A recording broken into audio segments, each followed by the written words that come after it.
What is good, everyone, and welcome to a brand new episode of the Stay Attached podcast. Today, we have a very special guest, a multi-time Call of Duty world champion, an MVP, a guy who's won in multiple Call of Duties, and who also played from the beginning of time, all the way since like CoD 4, like Black Ops 1 days, and all the way up until the CDL. And he's one of the players that, when you hear people talk about him, he has some of the highest takeover potential they've ever seen.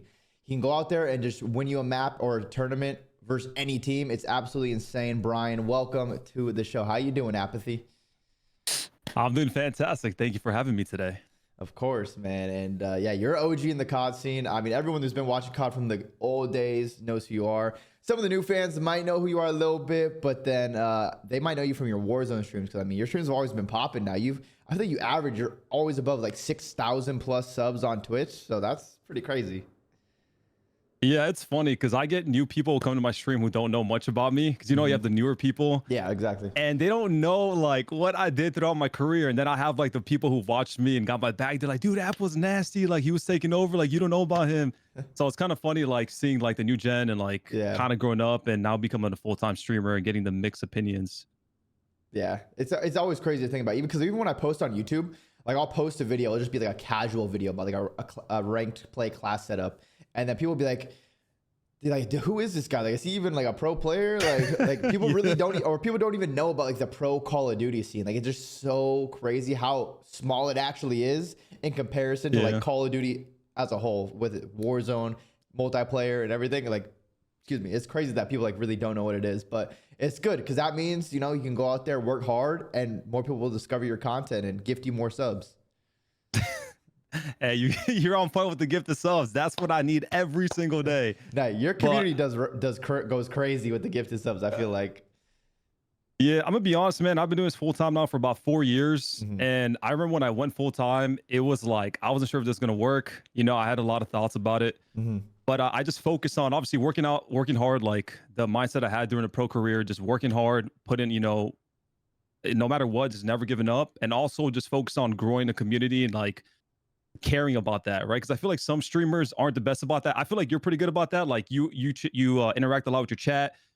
We all know how important audio quality is in gaming and the advantages that it can give. So with games like Black Ops 7 and Battlefield 6 on the horizon, it's time for you to upgrade your audio quality. And to do that, you need to get the Tipsy Audio IEMs. These are the M3s, the ones I currently have on right now, which are very comfortable and also the highest quality IEMs you could find on the market right now. Trust me, get rid of those old, dusty gaming headsets. I already have a headset dent from years and years of wearing those headsets, and I'm trying to save you from getting a headset dent. So if you want to have the best audio quality and also a very comfortable IEM, I highly recommend Tipsy Audio. You have a few options when it comes to IEMs. The M3s are the highest quality ones on the market at about a $220 price point before the 10% discount. And then there's also the Tipsy Audio M1s, which are $99, and they're still very good quality. So if you don't want to make the full-on splurge to get the nice one, you kind of want to like ease in and test it out. They also have the Tipsy Comfort ear tip set, so you can find the right size ear tips for you, because I've had IEMs in the past that have really irritated my ears.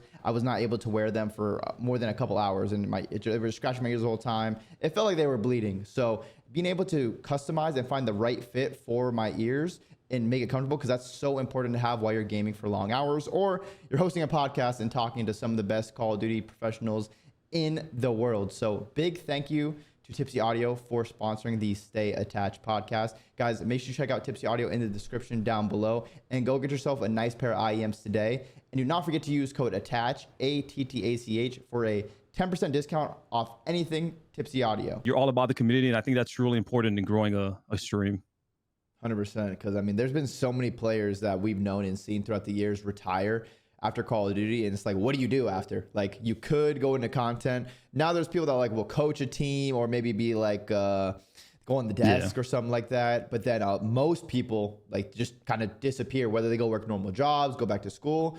So it definitely is like a pretty scary thing after you're done competing, because that really doesn't last that long. Like I was a pro for what, about like 10, 11 years. How long were you a pro for?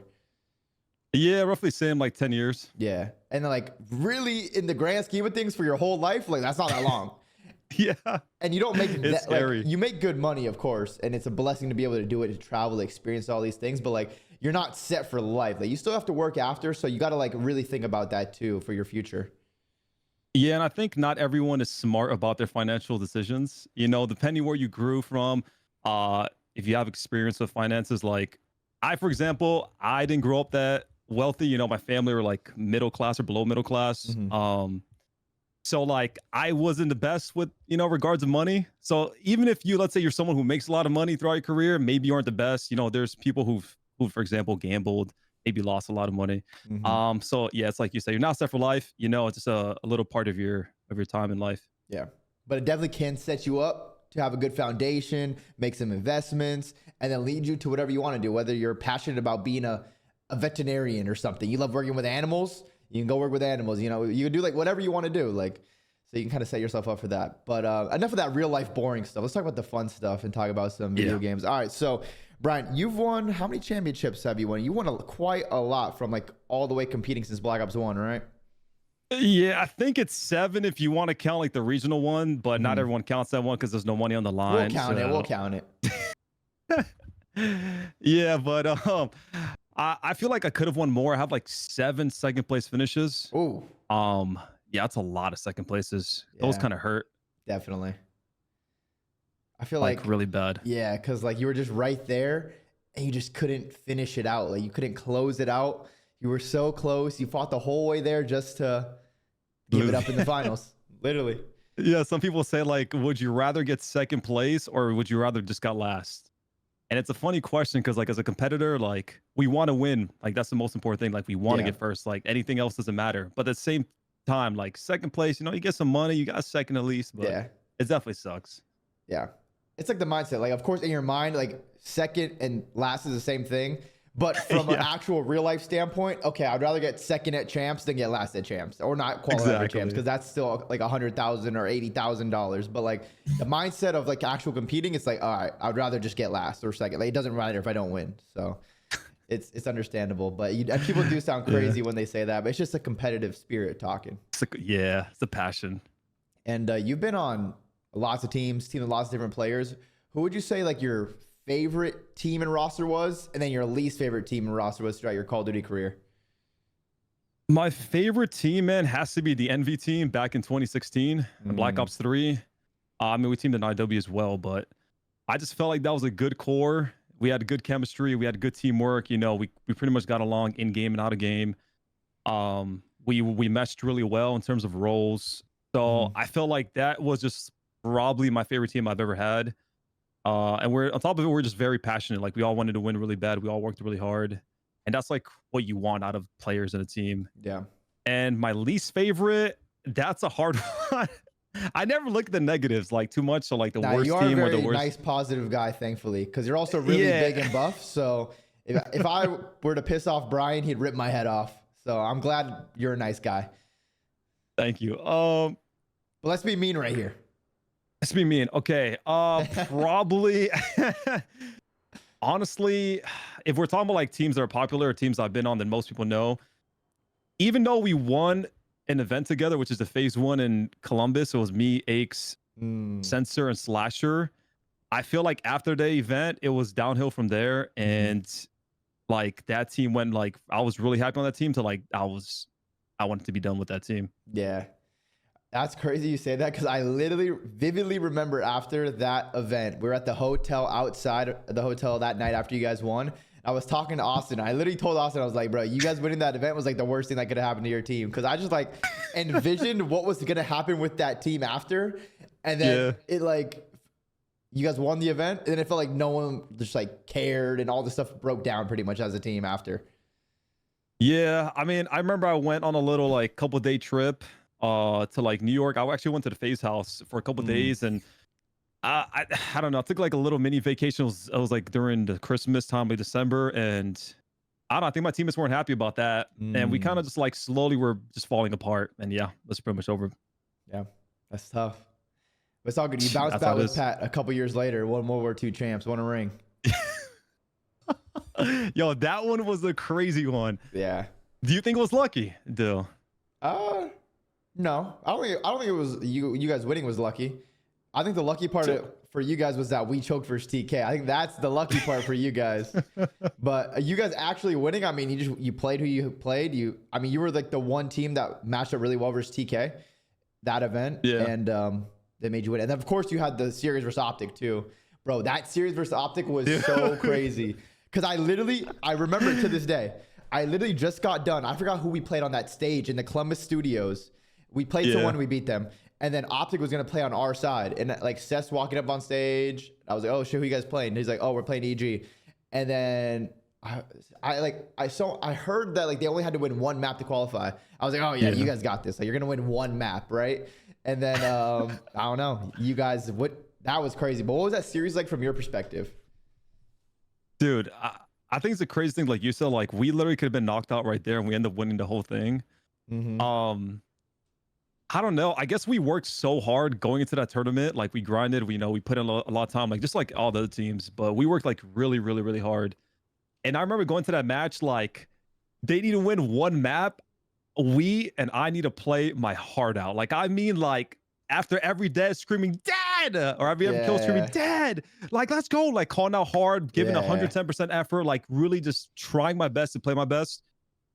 And man, we were going so hard. We're clutching up, we're making great plays, like we were like playing like insane. And after every map I'm like, one more map, like I just envisioned myself winning this, and like I wasn't gonna go down without a fight, and we all just like went hard and just won it. It was insane. That was crazy. Like it's not even like you're just about to lose the series and get knocked out. It's a one map. Like one map. Literally, they win one map. Like they don't. Yeah, like your guys are out. They're in for like qualified. For those of you confused, it was because it was like group play going into bracket. So there's 4 teams per group, and the way the group played out, someone beat someone, another team beat so and so. So OpTic just had to win one map versus EG to get into bracket play for CoD Champs in World War II. EG comes out 3-0's OpTic. So OpTic doesn't get in, EG qualifies, and then they go on to win the whole tournament and world championship. So it's a pretty crazy story. Yeah, and it's funny because I've talked about this recently on my stream, but I always say like when a team, like, you've probably seen this time after time, like at an event when a team like reverse sweeps, like how OpTic did at, was it Champs? When they reverse swept MW3, they reverse swept LAT in MW3. Yeah, LATs, yeah. But when a reverse swept happens in mid tournament, like I feel like it gives the team so much confidence and momentum. And like when we won that and like qualified, bro, like we were obviously, we had to play still the whole tournament, but like we were definitely just on top of the world after that, and it gave us like momentum and confidence to just do well in the tournament. Obviously we won, but yeah, I think there's always, for every tournament that someone wins, there's always that one match that like sets you apart. For like our team and WW2 Champs, when we beat OpTic winners round 1, it was our tournament now. Like we knew that like odds are we're gonna win this tournament. Like we're gonna win it. Something for you guys. You guys probably just had so much confidence after that, and then we've seen it time and time again when OpTic reverse swept LAT in for like top 3 at MW3 Champs. In MW2, we were up 2 over subliners, winners round 1. They reverse swept us, and then they won the tournament. So like, there's always that like one match that just catapults you to win. It's crazy. And I feel like part of that's like, I mean, you've been a pro so long, you get it. And the more I went into my career, the more I realized that even now as a streamer, like, or just someone in my daily life, like I realize how important the mindset is. And like, it's just all like a mental battle, right? Like that's why I think Scrappy, for example, is such a good player, because he's like stupidly confident. Like even if the other team might be better than him or whatever, like he's so confident that it's hard for him to play bad, because like every play he's making, every gunfight he's getting, it feels like he knows he's gonna win. So I feel like that's and that just goes hand in hand with like, that's why those teams usually end up doing better, because you just boosted your confidence and you're just mentally, you're in a good spot. Yeah, because if you're just confident, like you're like the one making the plays on the other team rather than allowing them to make the plays on you. And in Call of Duty, like if you're the one making the plays, like the other team's playing scared, odds are you're gonna get rewarded for making those plays, those heads up plays, and doing it early. So 100%, just like the mindset and confidence is such a big thing in competing. But when did you actually? Because how old are you now? 31, Dale. Wow. Jeez. Wow. I feel old. Oh my! Even though I don't. But is one of the nurses gonna walk in and like check on you in the retirement home? Like 31. Sheesh, 31, brother. Holy. Nah, I'm just kidding. That's not that old. That's not that old in like real life. In gaming, it's old. But in real life, like that's really that's like I think that's prime. To be honest, like in your prime is like 28 through like early 30s, 38, or like 35. That's like your prime. And then Listen, they be calling me Unk, man. yeah, they call me Unk too. I'm 28. They call me Unk. Yeah, it's like Unk time. Yeah. Yeah, but in real life, like that's not old. That's not old. In gaming, it is. But damn, that's crazy. So when did you start playing? Because I'm sure I know you. I've seen you compete since Black Ops 1, but I'm sure you started playing way before that. Yeah, I actually started playing Call of Duty 4. Well, I was like a pub stomper in Call of Duty 4, and like I remember a summer hit, and I went from like 2nd prestige to like 10th prestige. I was playing like every day, and I was, Yeah. and then like towards the end of COD 4, like transitioning to like MW2, I started like kind of playing game battles and like trying out for teams and stuff. Yeah, you go on the GB forums, yo, give me a tryout. Yeah, like and I was okay, and like some teams give me a shot, so that's kind of where I first started everything. Damn, I miss the GB days, man. Because that was my first game like I really played the multiplayer on. Was like COD 4 as well. Like Halo 3 and COD 4. Like, so I was always on the GB forums. I'm 10 years old. I'm a squeaker trying to like get on teams, man. Like if you were able to be a part of those days in the community, it was really special because I mean there was very little money involved. But it was just straight passion and honestly some of like the most. And the most important thing though was your GB rank. Like you always wanted to get the lowest GB rank possible on the forums, man. Yeah. That was, and then also have like a known friends list on Xbox 360. Like you have all like the really good players added, so like people can see like, oh yeah, this guy's serious. Like he has a known friends list. Yeah, I remember that. Remember I had some like pros added, and they look at your friends list to make sure you're legit, or like if you're actually good, and they're like, oh snap, you have Stainville added. Oh shit, you got Fear Moho and Assassin. Whoa. Those are the days. Literally, man, those days were so much fun. But then when did you really start getting into like going to tournaments, like your first like local LAN or like like major LAN? When did you first start going? I would say like mid MW2 is like when I first started to really like. I feel like I kind of went pretty quickly because COD 4 I was like doing GBs. MW2 I started doing GBs again, but like starting to go to some local LANs around here in Florida. And there was actually some players that were like I guess like semi-pros, like semi-COD pros, like borderline pro, top like, amateurs, top 8, top 12. Yeah, they're like in Florida. And then I remember one time, you know, Charisma. I don't know if you remember Charisma. I don't remember that. Yeah. Yeah, back in the day. But he was supposed to be their 4th because he lived like a couple hours away, but he couldn't make it. And then they were like, "Yo, you want to play for us?" I was like, "Sure." And then that kind of started to get me in their spot. So I kind of got a shot with them. Started to make my name a little bit. Those were pretty good players. And then I started playing like those PCLs, you know, like the online quad, like in MW2. Yeah. And I think I got like top 16 or top 20 my first one. So I mean, that was pretty good out of like 200 teams or something like that. So yeah. MW2, that's kind of where I started, honestly. Started to make my name for myself. And then Black Ops 1 is where we really started to go to events. Didn't you get like top 2 at a Black Ops 1 event? Or like what was your best place? I got top 2. No, yeah, it was one event. Yeah, it was I think it was MLG Rally. I got top 2, lost to Fear at the end, and I got top 4 as well at the last, I think it was Nationals in Black Ops 1. And how much money did you win, if you remember, for getting 4th at Nationals? Oh, I remember. I won $1,500. Okay. 4th at pretty much. Nationals is like pretty much COD champs back then. Yeah, like, that's the biggest event of the year. Damn. So yeah, you got 4th place, $1,500 each. Okay, it's a little something. Okay. I bought my first car with that. Okay. Really? Yeah. Saved up a little bit of money. I'm sure you had to win some more than just $1,500 though, right? Cars weren't that cheap back then. Well, it was a 2000 Mitsubishi Galant, used 100,000 miles on it. I mean, it was just really cheap. Oh shit! At a gas station. wait, did you just randomly just pull up and see like a picture in the window of it, like car for sale, and you just got it? I think we're kind of car hunting, and then my mom or my dad called my mom, said like, "There's this car at the gas station. It looks good. You should check it out." And then we just drove there, and then I guess we checked it out, it looked decent, and my mom's like, "Let's get it." I was like, "Wait, so you actually were just able to get $1,500?" Yeah. She paid for like the title and all that, but the car was $1,500. Nice. All right, a little 100,000 miles. That's all you need, bro. A car just needs to get you from point A to point B. Like you don't need all that other fancy stuff, especially when you're getting like your first car too. Man, I remember that was my baby. I washed it all the time, kept it clean. It's an old car, but it was the first car, you know? I feel like that's so special to like everyone, like that, especially their first car. Like back then, it might have been like your first real big purchase. Like this is exactly. I feel like when you first get a car, it's such like a crazy thing to actually have your own car. So That's fire for you to like take care of it and treat it like it's brand new. I treat that like my little baby, man. I'm telling you, rolling with the windows down, blasting some music. Good times. And where did you grow up? I grew up in Miami, Florida. Oh, so you were on the beach every day? I went to the beach a lot with my dad during the weekends, but not every day. It's fun. It's crazy, but fun. And it's funny though, like I feel like growing up and competing and stuff, I didn't really realize how fun in Miami is.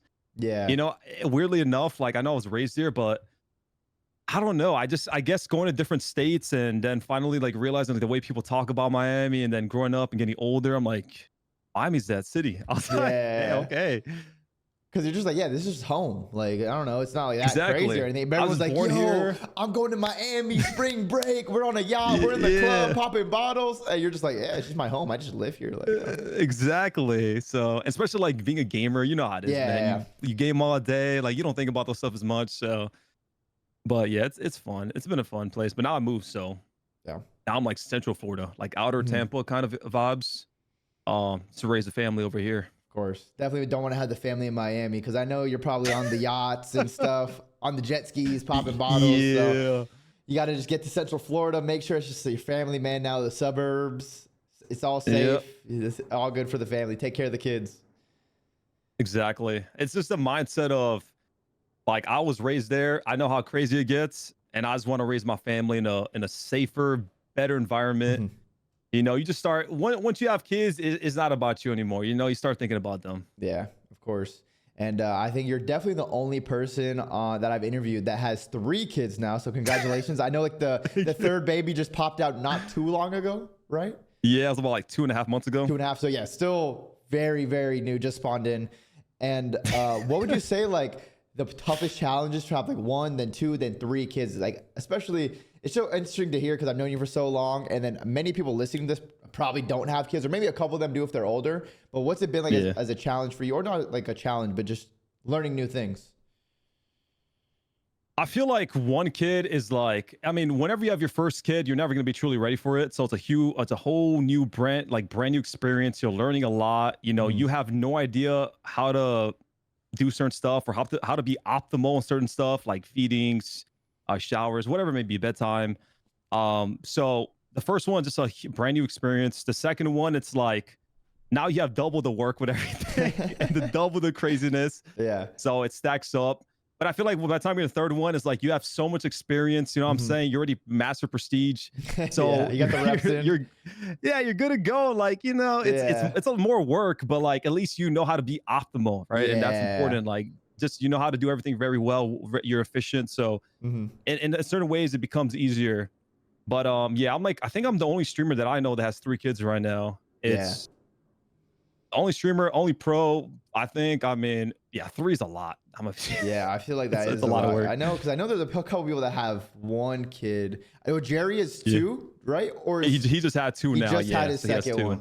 Hell yeah, oh, it's so fire. All the old CoD pros becoming dads or multi-dads, you know, they're just bringing in new kids. Oh my God, it's crazy to think that like all the people. Next. Shit. Yeah, maybe. You gotta do it at some point. No, yeah, I definitely want to have kids. I'd be fire. I don't know how many kids, but I randomly have thoughts. I'm like, yo, what if I just have like 7 kids? Nah, just 7 kidding. In this economy, nah. 7 would be insane. That's you got to be like a lot. You got to win the lottery to have 7. Yeah, actually, you got to be a billionaire to afford 7 kids nowadays. But nah, definitely one of these days. And then I'll be calling you up. I'll be like, yo, Brian, like, listen, we got to watch VOD. We got to talk about all this. What do we got? What do I got to do? What's the optimum routine for the baby? You know, the sleep schedule, the eating, the feeding, everything. Whatever. What brand of diapers do I got to get? What's the angles I got to work with to change the diaper? How do I not get pee and poop all over me? You know? I still get poop and pee on me sometimes. Yeah. I feel like at that point it's probably like nothing for you anymore. Like it doesn't like maybe the first time you're like, oh shit, but now it's like whatever. Like yeah, I'm gonna be honest, man. With kids, like there's times where you deal with some nasty stuff. I don't want to say out loud because you know it might affect some people, but yeah, as you get older and you just deal with it more, it's like it becomes normal. It's just normalized. Yeah. If you're really thinking about it, bro, hey, you must have been dealing with that for since the beginning of time, since humans were here. So it's like really not that crazy to think about. Like you said, at first it's probably like a little different just because you're getting used to it. But after it's like another thing. Oh, great. You know, all the disgusting stuff happened. Who cares? Change the diaper, boom, boom, boom. Like it is what it is. Exactly. I'll go wash my hands, maybe wash my face. You never know what you got to do. Done with it. Yeah. But I will say though, like, this is why I want you to have a kid, because it's like it's a kid buff, right? So when you have kids, you get like extra motivation. Really? Because it's like a superpower. Like I feel like when I had kids, like there's times where I just super locked in, or it's like a new why. Because you know, sometimes when you're competing, your why is like you want to be the best, you want to win, all these things. Like you have these goals in your mind, but like when you have a kid, you got an extra why. You know, you got to take care of them. You want to, you want them to be happy. You want to feed, you know what I'm saying, food on the table. So you want to give them the world. Yeah, so you super lock in, and just like I feel like that's helped me, one, like stay locked in during streaming, and two, like really push me to push myself and do better. Yeah, no, that's true. I feel like I feel that because of course, usually at the end of your career, or at least at the end of my career, and most people, and like when they compete in whatever it is, like they kind of start losing that why towards the end. 100%. And then but the different phases in life too. Like your why is always going to change. At first, you want to be a pro because you want to be a pro. Then you want to be successful in this to be successful in this. But then you start a family. You want to have a kid. You want to be the best you can be to your wife or to your husband or for your kids, for your second, your third kid. Like you want to give them the best life. So like having that extra why, shit, maybe I do need to have a kid. I'll be locked in. Bro. They keep calling me a part-timer. So they keep calling me a part-timer. Maybe if I have a kid, I want to be like a full-time streaming 12 hours a day. The other 8 hours taking care of the kids, sleeping for 4 hours. Like I feel like that work-life balance could be tough, and trying to get some sleep probably feels impossible, especially when you first have a kid. Yeah, first, but after a couple months, it gets easier. It's just the first few months is kind of hard because they sleep less and you got to do more feedings. Yeah, you'd be fine. Yeah, I got to put my mom on blast here a little bit because when I was a kid growing up, she'd be like sleeping and my dad would be at work because my dad was a firefighter, and so I'd be in like my own little room, my little cradle or crib, whatever it's called, and my mom would be like, oh yeah, like Dylan slept the whole night, like he didn't do anything. And then my dad would get home like really early in the morning, and I'd just be like sitting up. I would just have like my face is drenched with like dried up tears and everything because I was just like sitting there crying the whole night, and my mom would just be sleeping through it all. So I was like, just knocked out. Damn. I was like, yeah, it's all good. My mom wasn't locked in right there, but she did a pretty good job raising me, if I'm being honest. Like, she did a pretty good job. Like, look how I turned out, Brian. What would you say? I think so. You think so? I think she did a great job, man. Shout out all the moms 100%. Out there. Shout out all the moms, all the dads as well, supporting their families. Love to see that, man. That's what life's all about, huh? Yes, sir. So if you get, let's say I have 2 kids, is that a double buff? Yeah. Oh, shit. Because you're thinking in your head, like, I got 2 to take care of now. Double the diaper, double the food, like... True. You're asking Chad for 5. You're like, Chad, can I get 5 gifted? I got some diapers. I got to pay for some diapers, man. Dude, I don't even want to imagine how much. If I had to DoorDash a meal for like my wife and 3 kids, like, yo, that meal has to be minimum $125 or something. Brother, that's why I don't like the DoorDash food, period, unless it's pizza. Yeah, pizza's easy, but like... Pizza's cheap. You know, you get like a good pause for, everything other than that. Or like family trips too. Like I go on trips... Excuse me, with my girl or something, like, you know, it's like, okay, like, you know, it's kind of expensive, whatever. But if you take like a trip to Disney with like a kid or 2, yo, you're spending, you might have to take out a loan to go to Disneyland with a family. Mario wants to go to Argentina next year, and it's like a 13-hour flight. We got to get like 4 tickets, hotel, everything. I'm like, this is about to cost me like an arm and a leg. Oh, yeah. I don't know. we gotta figure it out. You know, we gotta plan this out, see the financials and everything. Oh yeah, brother.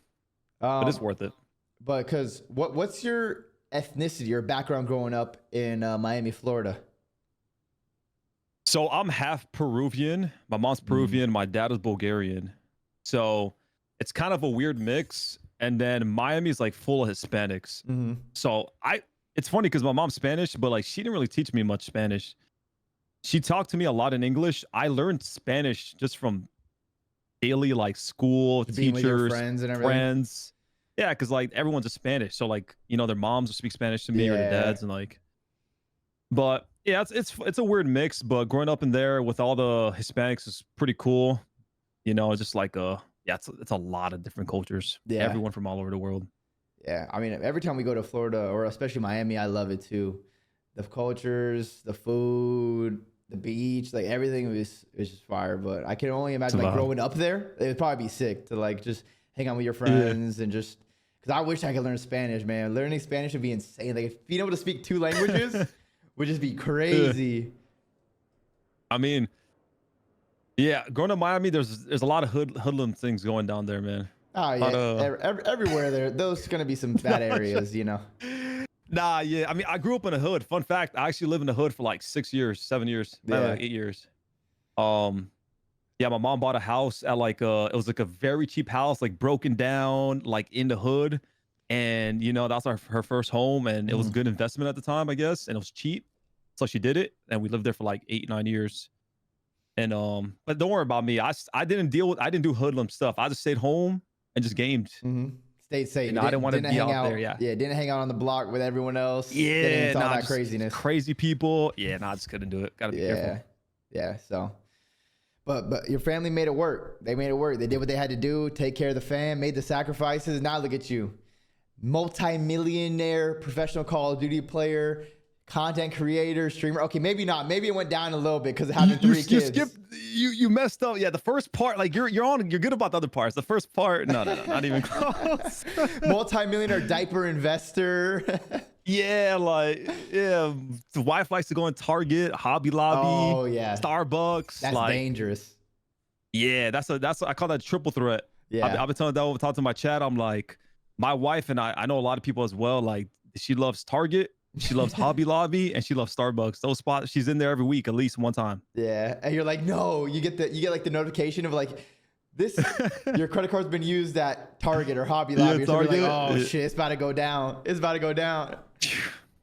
It's about to go down, man. I've talked to her many times about it. I think that's just how it goes. Yeah, I'm like, you gotta chill at Target. Damn. Yeah. She's like, I'm gonna go just for some clothes for the kids. She comes back with like 6 bags. And I'm like, what happened? Yeah. And then it's cool. Yeah, you know, it's part of life. It's part of life. It happens. Exactly. I think that's a very common theme amongst couples in this day and age, and since the beginning of time, it always happens. But going back to your career, like getting off at like Black Ops 1, you had a couple top placings, and after that, how did you really keep on growing to become like a staple in the Call of Duty community? I think one, I was just very driven. Like I said, growing up in the hood, not really having much, thought of like making money while playing video games was just so appealing to me. I'm like, I gotta make this happen. I gotta make this happen. So I was just grinding, like playing a lot, trying to get better, trying to get on better teams. Going from Black Ops 1, then was like MW3, I think. And that was, there was like competitive COD on that for a couple months, and it kind of died out. Yeah, there wasn't really many lands. Yeah. So I kind of retired in that to finish high school. I kind of retired for like 5-6 months, and then I came back for Ghost. And wait, no, it wasn't Black Ops 2 afterwards. Holy snap! There's been so many games. Yeah, there's been a lot. After MW3 was Black Ops 2. Yeah, it was Black Ops 2. Yeah. I came back for Black Ops 2, and I, again, kind of slacked first year of college. Kind of had like decent teammates, but I wasn't like the best spot, like mentally. I wasn't like fully focused on that, and also just wasn't in what's the word I can say, like just wasn't in the best spot as a team wise, and just I wasn't fully focused on competing because with full-time college student, serious relationship, so it was kind of hard to balance everything. Yeah, because I was taking a lot of classes and obviously in a serious relationship, and how these guys, like, you got to grind hours and hours every day. Yeah. So that was kind of like a rocky year for me. And then going into Ghost, that's where I finally locked in. I remember teaming with Doug. Yeah, like I was like, I dropped some college classes, so I had less classes. And I remember talking to Doug.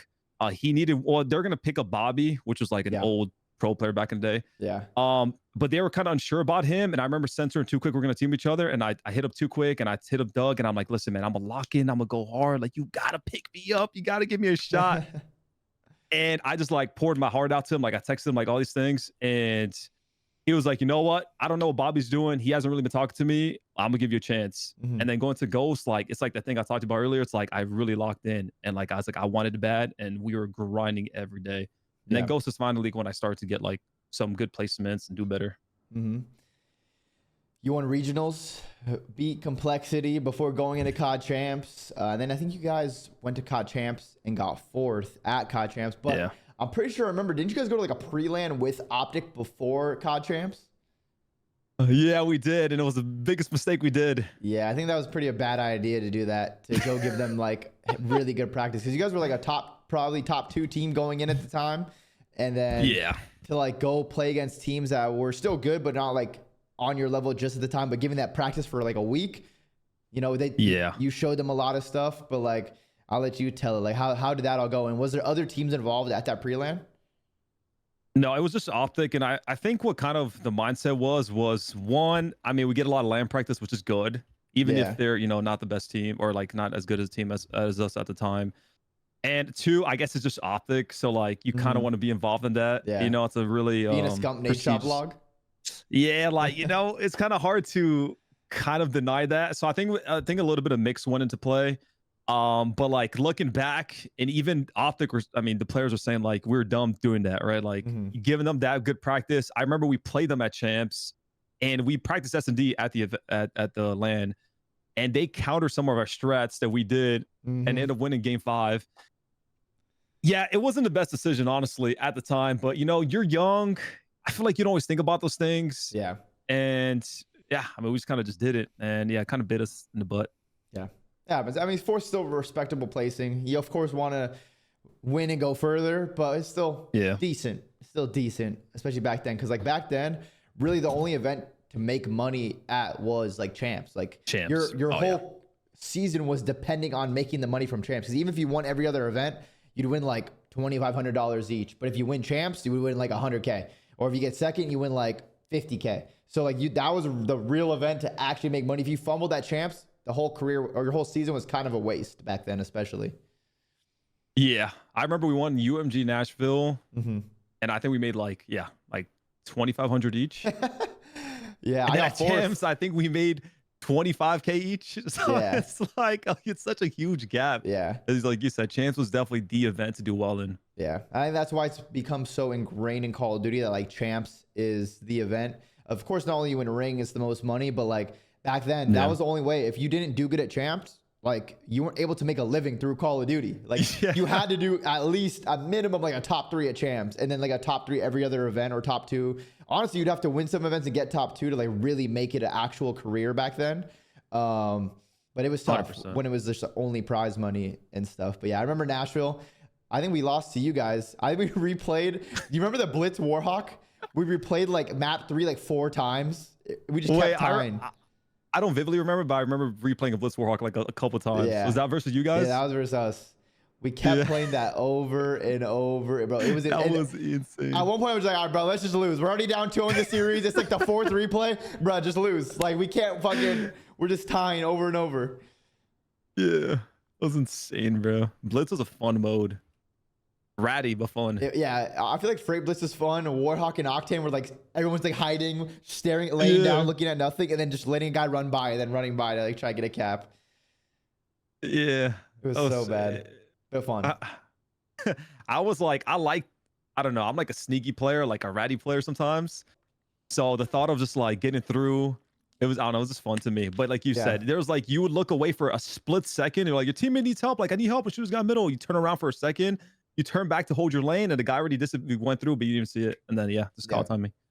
Yep, that's how it would go. And then in Ghosts, I mean, but before the season started, you were texting Doug and everything like, yo, let me join. You guys win regionals, 4th at Champs, then you win another event at the end of the year at Champs. I mean, how did it feel to like find some success? And then, of course, I think you became like Doug's duo. Like you and Doug were always pretty much the duo throughout your career competing. Yeah, I mean, it felt good to bounce back, and because I think that was my like first official win, because we won regionals, but there was no prize behind that, and that was like my first official win, reverse sweep. Or not, we had to win 2 best of 5s in grand finals, coming through losers. So I was just really happy. I was really, I guess, proud of myself and proud of the team to win like official event, especially like that. But yeah, Doug and I started teaming together like ever since that.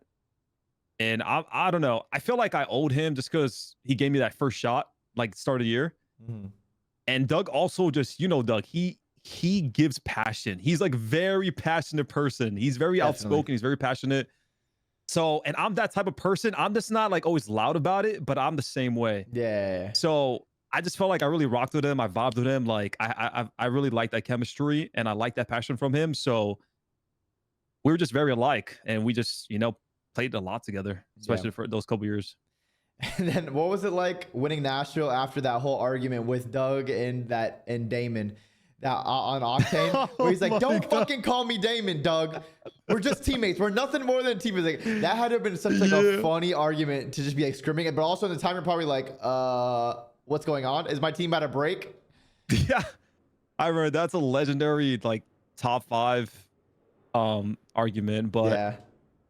It was funny because I think I was laughing in the moment a little bit, but then I was like, oh shit, this is like serious. Yeah. Like this shit got really serious. But I felt like it was good. I don't know. Doug told me, he talked to me about it. He's like, it felt like he had this chip on his shoulder and he really wanted to prove Damon wrong throughout the tournament, which kind of like, all right, he took that to heart. It's like, all right, we're just teammates. I'm gonna go hard and I'm gonna prove you that like I could be a good player and we can win. So it kind of, honestly, that argument probably pushed us to winning. If we didn't have the argument, I don't think we would have done that good. Yeah, it's just like that ambition, the passion, the motivation behind that, especially when someone's saying you're terrible, they don't fuck with you, and you're like, all right, bet I might not fuck with you either, but if we're gonna team, we might as well at least go win, and I'm gonna go do my thing. So that's crazy that after that you guys ended up winning the event. That's just an insane story to look back on, but that was a legendary CoD crash out for sure. Oh yeah, that's Damon. Damon has those legendary crash outs. Yeah, Damon does. Damon's hella funny. And then go after that. I mean, you guys win versus OpTic, game 7, or like was it 2 best of 5s, or what was the series like at AW Columbus? Same thing. 2 best of 5s. We win last map, game or second series. Damn. Wait, also, we almost reverse swept you that event and lost game 5, round 11. I remember that. Probably on Solar. I think it was Solar S&D. Was that versus you guys? Yeah, you guys were up 2-0 because we beat you guys in pool play. We met up later in the losers bracket. We go down 2-0. We come back, bring it to round 11. Then you guys win, and then you guys go win the whole tournament. So every time you beat me, it seems like you win the tournament, Brian. I'm noticing a common occurrence. You're my good luck charm. I really am. But how was that like? Because that was such a hyped event too. Everyone was watching. That was when all like the YouTubers, streamers, everyone was just going to COD events for fun. But like FaZe, OpTic, the 2 biggest orgs in the scene, like that must have just been insane. But what was that series like from actually competing in it?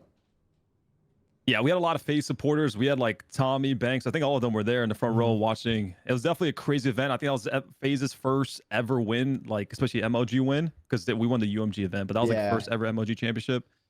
I think the craziest part, if we back up a little bit, if you remember, which I'm sure you did, Aches like had a huge cut in his hand. Oh yeah. He's literally like, this is for top 3. He's literally bleeding out his hand. He has like bandages. It's like all bloody. He's like playing through it. Damn. And the fact that we got to grand finals, beat OpTic in it, which is a very, I think the first best of 5, we like played really well. We kind of like smoked them a little bit, but the second one went to last map. I mean, it was like, it just, the grit came out, the passion, like every one map by map, you know, just going so hard. You know, Pat coming into the booth, I think he came late with like a, you know, cut hand. We're just like, what the fuck? Like, yeah, what did he say to you guys? Yeah, like he literally, like, the thing is, I remember that day, like, I'm pretty sure we were like texting him and like he's like late to the match, and we're like, what the hell? Like, where's Pat? Like, he's gonna be late, like we're like for top 3 or whatever. Yeah. And he just comes in, shows up, like cut in his hand. Like he didn't tell us the night before. Shocked, bro. Yeah, we're just like, dude, this is bad. Like we might just get smoked here. And then we just, I don't know, like we just pulled out the passion. I mean, he played decent. He didn't play too bad. So yeah, he was able to like keep up. Yeah, he like did his part, and then I mean, we just like went hard and just played our hearts out. And Doug made a crazy play, game 5 to close out. On recovery, the 2-piece. Yeah, 2-piece on bomb. Yeah, just closed out like 6-4. It was insane. Yeah, dude, Doug. I remember after that, every day I feel like Doug uploaded a video with something to do of that 2-piece. There was always a YouTube video, something on Twitter. There was always something about that 2-piece. I swear, I saw that 2-piece every day after that in that year. Dude, there was Doug like juiced the hell out of that. Like there was content, like you said, on YouTube, Twitter. like on a stream, like there was always something brought up. I remember he made like a video about his thumbs. Like, I don't know. It's just constantly like it was something about it. He got a lot of juice from that. Yeah. But that whole, honestly, that Aches cutting his hand open and winning an event, showing up to the event with stitches same day and playing through it and winning, that actually might be like the top 5 or maybe the biggest aura moment in Call of Duty history. Because like I can't think of a story that cool as when someone just fucking sliced their hand open, went to the hospital, which probably means you didn't really sleep that much the night before because you're at the hospital getting stitched up, and then going to the tournament and winning one of like the biggest tournaments we've ever seen in Call of Duty, or like not like biggest as in prize, but like biggest as in a viewing experience and like how hyped everyone was about that. The 2 biggest orgs in the scene, like that actually probably the most aura we've ever seen in a Call of Duty tournament. I can't even lie. That's some grit right there. Yeah, I feel like I don't think people talk about it enough. Well, everyone hates Pat because you know how Pat is. Yeah, that's probably why. All the green walls like fuck Pat. Like he's like, that's not even cool. But if like Seth did it, we would hear it every single day to this day. But right now, like Pat did, like man, he got lucky. He got carried by Apathy. Yeah, the fact that he showed up like that, and then we beat OpTic in 2 best-of-5s, like they were like the best team. Yeah, that's pretty crazy. That was like their first event as like the God Squad, because it were the first event of the Dynasty, because they got Formal, they got Porter or Crim6, and then they already had Natron Scum from the previous year. But that was like this team was expected to win everything, which they pretty much went on to almost do that year. They pretty much won everything. But yeah, that event, I just remember being up in the pro lounge during the finals, and everyone back in the day on Twitter, if you were an OG COD Twitter user, everyone would do like follow for follows. So everyone was just like tweeting out follow for follow, like I'll follow the next 5 people who follow this person. This person would get like 3,000 followers in like 10 minutes, and then they would follow 5 people, and everyone was doing it to each other because like the views were so high. Juice. I'm pretty sure there was like a delay too in the actual match itself. Like there was like an issue with the stream or something. Yeah, no, there was a lot of issues that day. Yeah, I remember that too. Bro, it was just a movie. But like back then, like, dude, COD Twitter had so much juice. Honestly, it still does. Like my Twitter and like a lot of other like COD pros Twitters have like insane amounts of juice. But like, because that's where COD was like born. Like everyone was on the GD forums, but then it went over to Twitter. So every like Call of Duty was just formed on Twitter, which is now X.com, but we still call it Twitter. Like it was just crazy, like how much juice people have. Follow for follow. It was crazy. Like people would just be shouting each other out, getting each other hella followers. It was fire. Yeah, I remember those days. And then AW goes, you do your thing, you get 3rd at Champs. Wait, did you get 3rd at Champs? Were you on that team? No, or were you on FaZe Black? No, that was the other FaZe team. I got like top 8 or something. Oh, okay. Yeah, you were on top FaZe 10, Black. I don't know. Yeah. We choked or like for top 8 or something. Yeah, it was bad. Yeah. So AW goes, you play that season on. You go into Black Ops 3 this year. Before going into it, you didn't know it was going to change your life, but it was really the year that changed everything for you. You ended up winning the World Championship, and I think you might have won another event before. Yeah, you won the playoffs event as well. Yeah, the playoffs event. Season 2 playoffs as well. How did that event go from start to finish? Like, what team do you start with and what roster do you start with till, of course, your ending when you won it all? So Black Ops 3 was probably the most rockiest year for me, because I remember we played like the first qualifier for the league with, I think it was me, Dito, Saints, and Doug, which was like our ghost roster for a bit. And I don't know. I think we just weren't locked in, or we're just kind of off, and we didn't even qualify for the first season of the league. It's crazy. I go from not qualifying first season league, going into like amateur league. So I was, basically playing into challengers pretty much. But I had Burns, Merc, and what's my third? It was on Liquid, right? Yeah, it was Liquid. It was me or Study. So it was us 4, which were like, ex-pros or like 4 pros at some point. Yeah. But, that was a crazy transition from going to not being in the league first time in a very long time, or probably started my career, into going to challengers. We had a luckily Liquid, which supported us pretty well, so we can keep competing. Then we go to season 2 qualifiers, get reverse swept as best of 7 to not qualify again. That was by season 2. That was like Fizzerp's team at the time. It was like, was it like Fizzerp Legal? Oh, I'm trying to think. Yeah, it was that team. Yeah, I forgot the other 2. Yeah, we were up 3-0. We're on top of the world. We get reverse swept. We win 4 maps straight. Don't qualify again. And then I was like, no way, this how all ends. And it's funny enough because a couple months before that, like I was borderline about to retire. Like I was legit like, this is not working out. I'm not making any money. You know, I think I'm gonna go back to school. Maria, my wife wants me to go back to school. And I was like, I made a YouTube video. I'm like, I'm giving this my all this year. I'm going 100% back on the wall. I'm gonna try my best. And if it doesn't work out, then it is what it is. And I remember grinding myself every fucking day, putting hella work, putting hella hours. And I think that's what made me a really good player that game. Just the amount of time I put in and how much I cared. And even though we didn't qualify, people like in the pro league saw my skill, saw my potential. And then two main teams hit me up. It was Cole at the time, which was like Miracles, Nameless. I forgot the other two.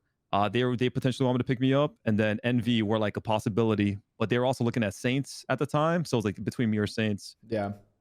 And I remember messaging Austin, like, you have to pick me up, bro. Trust me.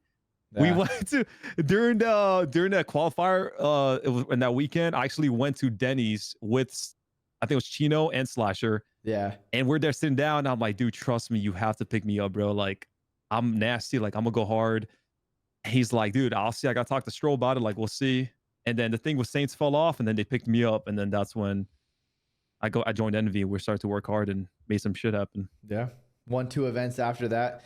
So that's crazy. From almost going and retiring, because especially after getting reverse swept 0-3 to qualify, you're probably thinking it's done, bro. Like, it's over. Like, yeah. I didn't qualify for 2 leagues, and now like who knows what happens after. But then kept your head down. You joined Envy. You win 2 events, which is insane. I mean, yeah, you guys were really good. You guys 3-0'd us. Wait, you 3-0? You beat me again. Well, every time you beat me, you win. Yeah, 3-0'd you. Every time you beat me, you win. Oh my God, this is crazy. I'm telling you. Damn. It's because you teamed with Clay, and me. I had beef with Clay, so like, you just really? gave me extra confidence. I'm trolling. Oh shit. Nah, but like, there's like this. It's funny enough. Like, there's this because Clay's a really passionate guy, right? Yeah. And that's what I'm about. He's just like more outspoken, but I'm so passionate. I just don't speak about it all the time. You do it. You don't say it. But yeah, I'm more of a doer, not a talker. Yeah. And I think that hurt me in my career a little bit, because if I was a loud talker, maybe I would have been in better positions. But that's a different story. And I don't know. I always wanted to be Clay because of that. I always wanted to like shut him down and shut him up. Fuck, Clay, why'd you have to open your mouth, bro? We didn't lose a map before we played you guys. I think we were like 13-0 or something map count heading into that match. Yeah, then we got slammed. I saw Clay across the stage. I'm like, oh, he's screaming at me already? Hold on, let me lock in. Yeah, giving that extra motivation. Let me shut him up, pretty much. Exactly. Yeah. And then you guys win champs. Life changes. You won hella money, because that was like the biggest champs too at the time. I think you won like 200K each, right? It was like 200K each. Damn. Yeah. So you came back, you said, Maria, we ain't going to college. We doing this again.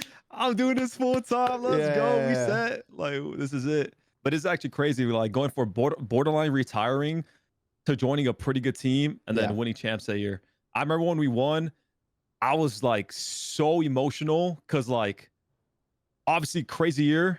Also, we were planning to get married. I was planning to get married to Maria that year, but we didn't really have money. Like, I was pretty much broke. Yeah. We're gonna do like a little bootlegged wedding, and obviously that like helped us pay for a wedding. I had that bootlegged 2000 Mitsubishi car which had no AC. Like, it literally broke. It's pretty much broken down at that point. We're able to get like a new car. I mean, I financed the car, but able to get a new car. So like, it definitely changed my life in a lot of good ways. Yeah. Damn, that's fire. I feel like I'm listening to like a movie right now. It's always like, oh my God, life is crumbling. It's over. Brian's life's over. And then boom, something crazy happens. We're back again. We're back. And then, after that, I mean, you were a pro for a very long time. I mean, well, then you guys go to Infinite Warfare and you guys were terrible for the first like 6 events until literally the last 2. You guys got, I know you got top 24 at Anaheim. And then after that, you get second and second. You get second at playoffs and second at champs. Before that, you guys were like horrible at that year, at that game. Oh yeah, that was a terrible year. I feel like I'm part of blame a little bit. Oh, what'd you do? Nah, but because December I was getting married because everything went well, so we planned to obviously like to get married and also like a little honeymoon. Yeah. So I was gone for like a week during the season, and that's very frowned upon. Yeah. Like like the players hated, everyone hates it. Like you're like, you gotta grind, you gotta stay.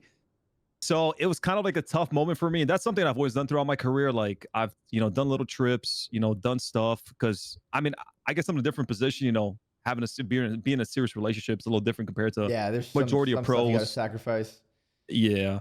So I feel like that kind of started us, like made us have a little bit of a rocky start. It's not the full reason, but I think it played a little bit in it. It was a little bit part of the reason. Yeah. And then, man, back in Champs Grand Finals, you will come through winners bracket this time. You beat OpTic already, because like everyone talks about OpTic and IW41, how good they were, but like people forget to realize that they lost. They lost the match. Like they didn't go flawless in the tournament. You think the way people talk about it, that they just dominated the whole tournament, which it was not the case. You guys beat them, and you were in finals through winners, and they had to fight their way through losers. You guys match up in the grand finals, and just what happened? What happened? You're about to go back to back for the rings. And JCap's about to go back to back to back in jetpack rings. I know. He had an AW ring, a BO3 ring, and now he's in the CoD Champs Grand Finals for IW. Dude, I think OpTic had like a motivational talk. Like I saw them all huddling up together. Dame is like, probably Krim is like, yo boys, listen man, this is it. This is our only chance. Hearts in. I want everyone to give it 110% effort, no complaining. I feel like Krim gave some sort of speech.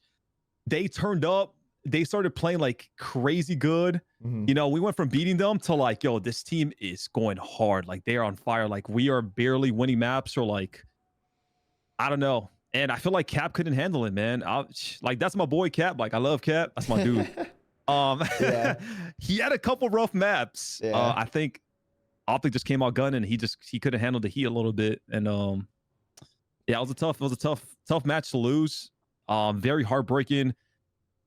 It's like we talked about earlier, like getting second is like, yeah, like you won some money, but like being that close, like you know how it is, man. We're in a stage and like you see the confetti coming down and it's just not you, like you're the loser. It's falling on and you and they're you're celebrating. Just like head down. You're just like, wow, like we lost, bro. It's like, it's depressing. I remember, you know, not to put anyone on blast, but you know, some of our teammates like were literally like crying. Yeah, like that's how much it hurt, like the loss. Yeah, I was borderline like about to cry. Like it was devastating for sure. Yeah, not fun to be a part of, but you know, congrats to OpTic. You know, they won it. So and that was a big moment for them too, because like they were so dominant AW, they didn't win champs. Yeah, they were so dominant BO3, didn't win champs. They were so dominant IW, they have to win champs, because like if they don't win champs right there, they probably break up. Because even we all know in World War II, the next season they ended up breaking up eventually when they didn't get a win. But if they don't win that champs, odds are the team's changing, because like that was the last thing they needed to like cement their like legacy as a team, because they had everything else. They had all the wins. They always had the most wins in the season, but at champs they would always bottle it. They got eighth. What's gonna happen now? And then they ended up winning it. So that kind of like really was their moment to, you know, solidify them. Yeah, that was just an insane event. All I asked for is like maybe a scum parade. Like that'd be nice. Yeah, Seth, come on. Come on, Seth. Ray Brian, come on. Wait, Brian, but no, I got something for you that I just found out recently that you told me about. So World War II happens. We already kind of talked about World War II. You guys just got really good at the end. You won champs. You had the crazy moment versus OpTic. You kind of got your get back versus OpTic. Obviously, it was a different roster. Yes. Yeah, I know. But after World War II, you just won champs. You have 2 rings now. You have multiple event wins. You get offered to join OpTic Gaming going into Black Ops 4. And you don't join them. I want to smack you through this camera right now. Why did you not join OpTic, Brian? I want to smack you. Because I'm so loyal, man. It's hard, dude. I see, listen, man, I'm a very like passionate guy, teamwork. Like we went so hard as a team. We were in the lab cooking every day, going hard, really just motivating each other. I really build a deeper friendship than like just teammates. Yeah. So for me, it's hard after winning champs, after going through all that, to like just backstab and be like, no, I'm sorry, boys, I'm joining OpTic. Yeah. You know, and I was about to do it. I was on the call with the boys. They're like, yo, like, let's team, like, we got this. They're like about to hit me up. Like, you know, we're like in sort of the process. And then Pat messaged me, and then they all started messaging me. And then Pat called me. And he's like, bro, and Pat's a good talker.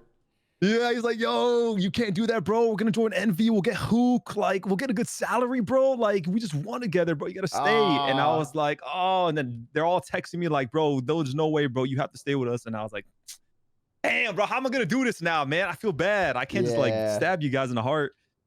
So I didn't join, but I do regret it. if that means anything. Yeah, I mean, I feel like when you get the OpTic offer, like you always want to take that because, of course, Yeah. you're gonna have a really good team. I'm assuming the team would have been like you, Scump, who else was on it? Crim6, and then you guys picked up Dashy, and then you have to pick one, and then Tej. So you would have just been in for Karma, Damon. for Damon, yeah. Yeah. I mean, that would have been Damon is nasty, but yeah, I still would have had a really good team. No, that team actually would have been gross because you were the grapple player, right? Yeah, I would have been grapple. I love grapple. You actually would have fixed OpTic. Obviously, they won that first event, and then they got third at Champs, but like their issue was they didn't have a real grapple player. Like the roles were like an issue on that team. Wait, they actually would have been gross if they had you. Holy shit, that would have been disgusting. And the thing is too, like when on Envy, like me and Hook are very similar players in most ways. And like I'm again, like I just try to be a good teammate. Like I wanted to give him the grapple because it kind of fits his style, and I know he's more aggressive. But I wanted to be grapple, but I was like, yeah, okay, you can have the grapple. Like I'll take the L. And I kind of regret that because I feel like I can dominate with the grapple. And you saw when we teamed later on, I was that guy with the grapple. Yeah, you were insane. Except for, oh my God. Except for when you fucking grab slam me. No. Why did you grab slam me? Why did you grab slam? Boom. Dude. I'm literally cracked aim, fucking getting every kill. Oh my God. And then you had to grab slam. That hurt my heart. After that series, bro, I'm like, it's over. No, yeah. After that map, map 4, I literally walked off stage. I feel like, you know when the Ninja Turtles get shell shocked in the game? I literally feel like that. I feel like my ears were like ringing. I was like, ding. Like my ears were ringing. I'm like, what the fuck just happened? How did we just choke a 244 to like 160 something lead to knock United in the losers bracket? All it took is one person, man. I just need someone to pop a 2-piece, man. Damn.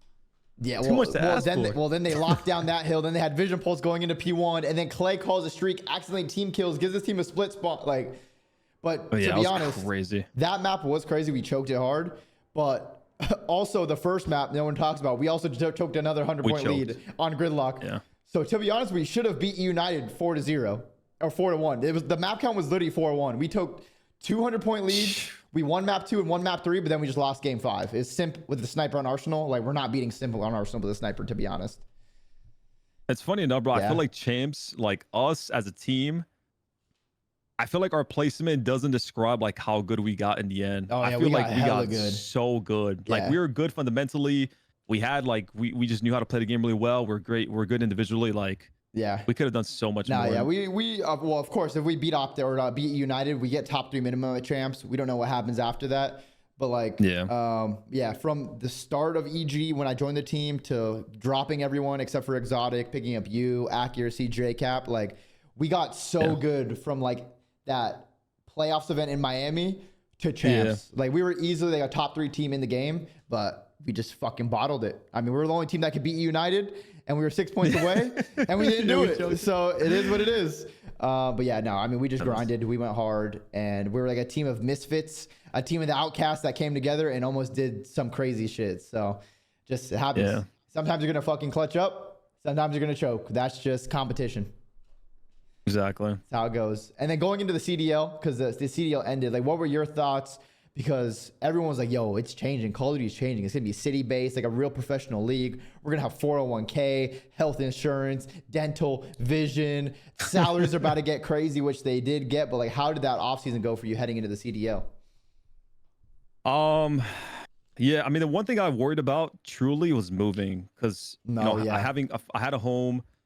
Obviously, like, my now wife, she wanted to be home, and obviously she's like she's a big family person. So yeah, for me, I'm not as much. I mean, I am now more, but at the time, like it's hard to say like, yeah, we're gonna move completely to a different state because we have to. It's my job.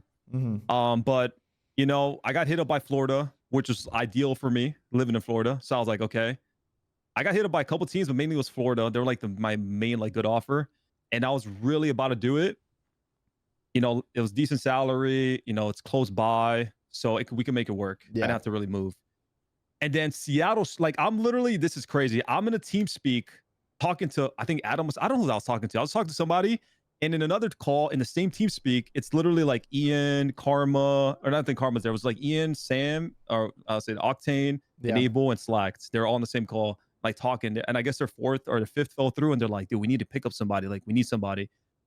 And then out of nowhere, they move me to their call. They're like, app. I'm like, what? And they're like, are you a free agent? I was like, what? Florida already sent me the contract. I'm like reviewing it. So like, I'm borderline, like I said to Florida, yes, like I'm borderline about to sign this thing the next day. And then they were like, yeah, well, you want to play with us? You down? And I was like, fuck, I guess but yeah, I'm probably down. I just got to figure this out first. Yeah, like it just came out of nowhere. Yeah, and Seattle, and they told me like Seattle doesn't require you to move. Yeah, so that was another reason. Yeah, I was like, okay, well, if it's in my head, I'm like, it's a better team. I think it was like a slightly better salary, and I don't have to move. And in my head, it's like a no-brainer. Like, even though I feel bad leaving Florida, I didn't sign yet, so I'm like, let's do it. And then we end up kind of being a bad team, but that's a different story. Happens. And then, when did you officially stop playing? Was it MW19 or was it Cold War? No, it was Cold War. That was when I was in LA Guerrillas. Oh, yeah. I remember you guys gave FaZe their first loss of the season. I actually remember that. Yeah. And then did you also play from Florida when you were on LAG? No, I actually moved to LA. And that was kind of like a rocky situation because I had a baby. I had my daughter. She was like baby now. Yeah, she was like 6 months at the time. Oh. But it's like I say no to them. They're like my only offer, and I stop competing there. And like I'm just screwed. And it's like I said earlier, like having a kid, like you have to got support bills, the kid. You have to kind of like you're kind of put in a corner. So I was like, I agreed to it. I like, all right, I'll move, and it was terrible, man. I'll be honest with you. Nothing with LAG. It was just like the whole, I had my dad move into my house for like a year. I friggin' had them take care of my dog. I moved to a whole nother state. Across the country, world, too. Like, you're not even close to Florida. Yeah. It's like a 6-hour flight from LA to Florida. To Cali. Yeah. Had to get an apartment. Had to get, like, furniture from IKEA. Build everything. And then we had no help over there. Because, like, back home, like, Maria's mom, my wife's mom, my mom, or, like, we just had family to help with the baby and stuff. But no help there. So it's, like, constantly, like, she was doing full-time online class. Oh, so she moved to LA with you? Yeah, she moved with me with the baby. Okay. With my daughter at the time, and she was doing online college too. So it's just like brand new baby, full-time college. I'm full-time competing. Baby's crying all night every morning. Like it's just like it was crazy. Yeah. That's another thing I wish. Like if I was able to stay home, we probably would have done better. Yeah, probably. Is that truth? Yeah, I mean, because you just have but people don't like to say or like talk about it, but like when you have stuff like that, especially with a wife, a baby, which is so rare in Call of Duty, to actually like try to compete while having a child. There's very few players who have even done it throughout the duration that Call of Duty has been a thing. Like you want to be around family that can help out, that are gonna like boom, everything's situated. So like it sounds kind of like selfish to say, but like you of course love your baby and want to do everything you can to take care of your family, but like at the end of the day, you got to pay the bills. You have to figure stuff out and support your family, your child as well. So like, you kind of have to make those sacrifices and figure things out. But damn, yeah, that's stressful to move with a child and your wife across the country while trying to compete at the highest level. Like it definitely would have been better if you could just stay home and it's not even a question about brother. All that. Cause like every day, like you're not even focused on the game at this point. You're really just focused on my kid, my wife, and and my then the stress game. levels. Yeah, my stress levels were terrible. And the thing is too, I mean, it's West Coast, so it's like scrims started like 11 pretty much over there. Yeah. So I have to be up by like 8, get ready. Then I walk there. Then we do like an hour of VOD review. So like we start by like 10.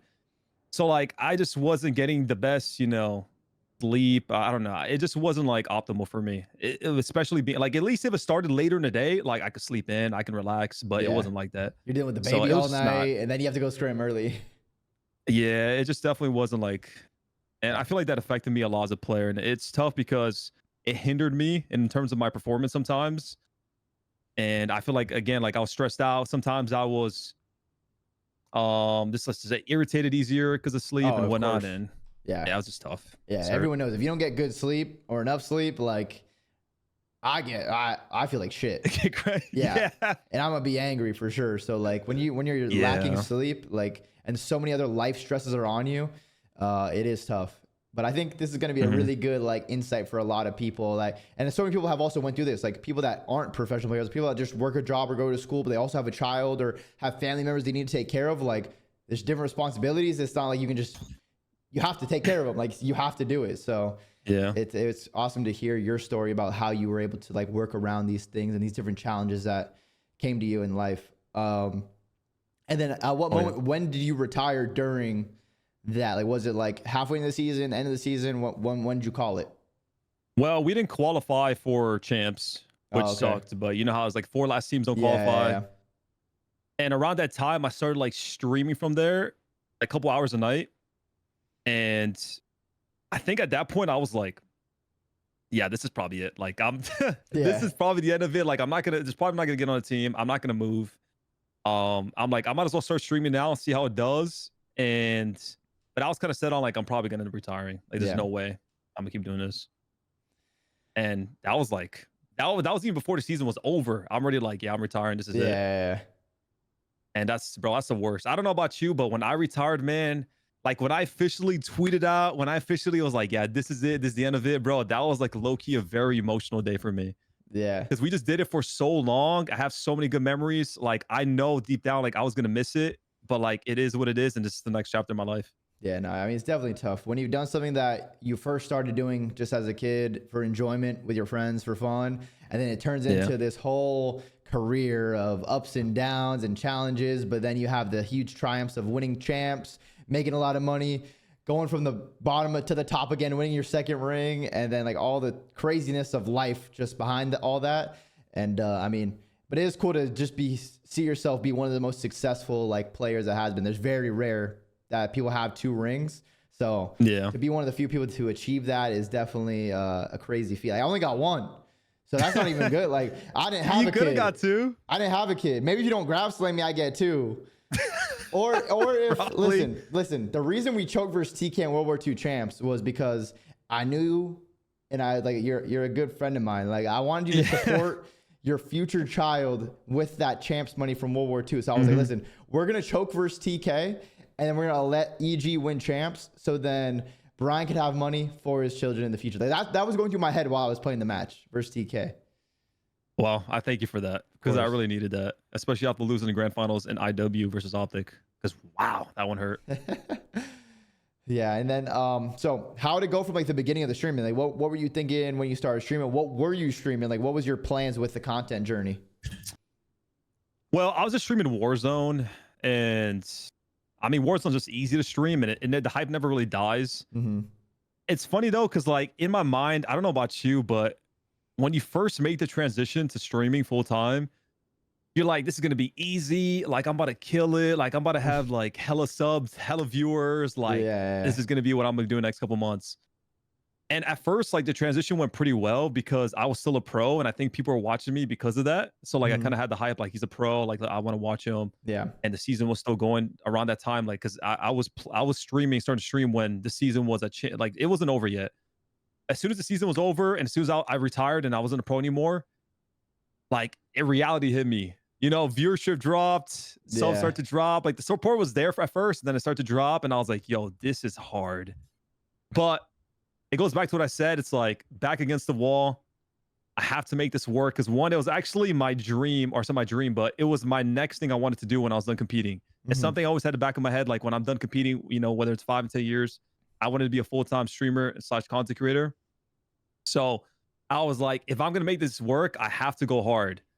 And obviously having kids or having a kid, like, again, it motivates me more. So I just streamed a lot. I worked really hard trying to build a community. You know, if we're talking about like no days off. Like I remember the first year I went full-time streaming, I probably missed like 3 days streaming. Shit, so that's better than me. All right, yo, my community in my chat, don't get any ideas. I'm gonna probably take like 3 months off combined throughout the year, so don't get any ideas. Yeah, I just went so hard, and I mean, you kind of need to, right? Like, oh yeah, you have to with streaming. You have to be live. You have to be. It's such a grind, and sometimes like people don't understand that. It's such a grind. You have to be live. You have to be showing up, and on top of it all, like again, like I have a family to take care of. I have bills. And I just went all in. And I remember the wife talking to me because like she wasn't sure it was gonna work out, especially at the beginning. Like Maria was talking to me, and she was like, I don't know if it's gonna work out. Like you might have to get a job or work somewhere else or do something else. And I'm like, no, I'm gonna make this work. I said, If I gotta do 5 24-hour streams in a row, I'm doing 5 24-hour streams in a row. I'm like, I'm gonna make this happen. And I feel like that's good. When you have no other options, when you put yourself, your back against the wall, that's when you're really performing. That's like when you really go hard. If you have like these safety nets, like you're not gonna go all in, and the chance of you succeeding at it is definitely just a lower chance. Yeah. Yeah, that's what I'm saying. Low key, maybe I need to lessen my options. Hold up. I'll be on Warzone. What time we getting on tomorrow, Brian? What time we getting on? 5 a.m.? 7 a.m. sharp. All right, I'll be there tomorrow. No, but that's true. Like, I feel like when you have in life, because especially when like I was wanting to go pro. Like, I wasn't thinking like, oh yeah, if this pro shit doesn't work out, like I'm gonna go to school, I'm gonna be this, I'm gonna be that. Like, I was just going pro. That was it. There was no other thing. Like, I'm going pro. I'm gonna make it as a professional Call of Duty player. Like, it is what it is. And I'm sure there's been a lot of other people that felt that throughout their lives. Like, whenever you have like something that you want to do, but then you have other stuff that you're kind of like weighing in your mind, like, oh, maybe I should do this instead. Like, usually when you just lock in on one thing, and if you are able, because not everyone's able to give it the same amount of attention and effort and time, because everyone's circumstances are different. But if you do something for long enough and focus on it for long enough, like, usually you can make it happen. So I think that's just the story of your life and career of just always like, holy, no, everything's going so bad. All right, we're up right now. We got it. And then it goes back down. Oh, yeah, like it's just been crazy. So it's been awesome to hear the story, how you can still game, still work and support your family, your wife, three children now. Like, this has been really fun to just hear all this, because this is such a different perspective from what we're usually used to of like talking to other younger Call of Duty players, where we just talk about DoorDash and like, bro, this fucking guy dropped me. It was so annoying. But you're like, you got real life stuff going on. So it's been awesome to like hear all about that. Yeah, no, it's been a lot of fun. I feel like I definitely been through a lot of experiences, and that's part of the reason why I got white hair. You know what I mean? Yeah. Like, that's where I got them from. Hey, but the thing is too, like, honestly, with your white hair, you still look good though. Like, I could see you kind of remind me of like a George Clooney, to be honest. Okay, that's some good guess. So like you have the white hair, but some people like make it work. Like, they look good with their white hair. Like, it fits them. Like, if I had white hair right now, everyone would probably be like, oh, what the fuck? But like, you actually can like pull it off. Like, you look good with your white hair. So, but yeah, a lot of life stresses that happens. But if you could go back and give yourself, or just give like the younger generation of people who want to go pro, people that are pro, advice, what would you say? Whether it's in-game advice or just like life advice in general, or even preparing for, I guess, the future. I'd say there's two things. One, and I try to teach this to my kids, is never give up. I feel like from my experience and from every experience I hear, like people who've succeeded in life, is like they never gave up. Like, even when things are down, even when things are bad, they kept pushing, they kept their head up, they kept going. And eventually, like you said, if you put in a lot of hours, if you work hard enough, if you put in enough time, eventually, you know, you will get better. You will go, like, you will make it happen. So that's a big thing. I'll say never give up. And two, also, your mindset is very important. Something I've gotten better over the last years, and I wish that I would have done when I was a pro, is just having more, not only a better mindset, but like a more positive mindset. Like a mix of like being very confident, you know, be confident within yourself. Even delusional confidence is good. Think you're the best. Think you can make it happen. Think you can, you know, complete these crazy goals or dreams. Have that delusional confidence within yourself. That will take you very far. And also just be positive. Like, try to ignore like the negative stuff. Try to, like, if you soak in a negative, like, you're gonna be living in it. So try to just be a positive person. Think positive thoughts. That has to do with like perspective. Like, you know, always just look into the positive things. And, you know, if you have that mindset, it can take you very far. Like, if I had that mindset when I was a pro, like, I was confident, but there was times where, you know, when I was doing bad, or I let the negative stuff get to me, like the negative comments, the negative maps, the bad maps, like, I let it get to me and affected me and, you know, made me worse. So I think mindset's just a huge thing. Definitely. Well, Brian, it's been an absolute pleasure to have you on the show and just talk about everything from your pro career to life in general, being a family man, and of course being a two-time world champion, because that's pretty legendary as well. But yeah, thank you for coming on. Everyone, if you tuned in, appreciate you guys making it to the end of the episode. Make sure to go support Apathy on Twitch. What was it? Just Apathy on Twitch? Apathy? Yep. Just Apathy on Twitch. Go watch them. Go give them more viewers. maybe you're feeling generous because I know everyone has their financial things in life going on. But if you are an oil prince, maybe go gift him 5 subs. It's September right now. I'm sure the money is not going to go to like him partying or buying supercars. It's going to be going to his family. Okay, so I'm going to sell out for Brian right now and tell him maybe gift him 10 or 20 subs actually. But yeah, but seriously though, guys, thank you for watching me to the end. Brian, appreciate you coming on the show. Thank you, brother. Thank you for having me. It was a pleasure.